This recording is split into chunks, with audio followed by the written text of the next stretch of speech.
கர்நாடகாவில் உள்ள ராமர் கோவிலுக்கு வந்த வெடிகுண்டு மிரட்டல் கடிதம் குறித்து காவல்துறையினர் விசாரித்து வருகிறார்கள்.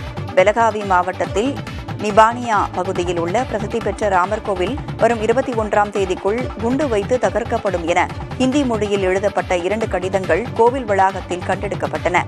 அல்லாஹு அக்பர் என்ற வாசகத்துடன் முடிந்ததால் குண்டுவெடிப்பை தடுத்து பாருங்கள் எனவும் கடிதத்தில் வாசகங்கள் எழுதப்பட்டிருந்தன. இது தொடர்பாக கோவில் பூசாரி அளித்த புகாரின் அடிப்படையில் காவல்துறையினர் தீவிர விசாரணை நடத்தி வருகிறார்கள். மேலும் கோவில் வளாகத்தில் உள்ள கண்காணிப்பு கேமரா காட்சிகளை கைப்பற்றி வெடிகுண்டு மிரட்டல் கடிதங்களை விட்டுச் சென்ற நபரை தேடி வருகிறார்கள். கோவில் வளாகத்தில் காவலர்கள் அதிக அளவில் குவிக்கப்பட்டு கண்காணிப்பு பணியை தீவிரப்படுத்தியுள்ள காவல்துறையினர் கோவிலுக்கு வரும் பக்தர்களை சோதனைக்கு பிறகு அனுமதிக்கப்படுகின்றனர். பெங்களூரு உணவக குண்டுவெடிப்பு சம்பவத்தில் குற்றவாளி கைது செய்யப்படாத நிலையில் இச்சம்பவம் பரபரப்பை ஏற்படுத்தியுள்ளது.